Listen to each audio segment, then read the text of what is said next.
Reynolds number Re is equal to V into D into rho by eta.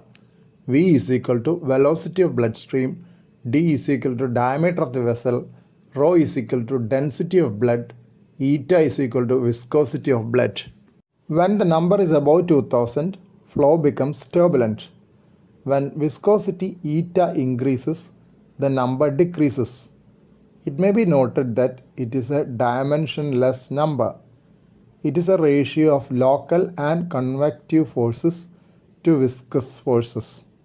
Viscous forces are secondary to viscosity of the blood and shear forces developed along the vessel wall. What is the significance of this number in the cardiovascular system? As mentioned above, when the number is above 2000, flow becomes turbulent.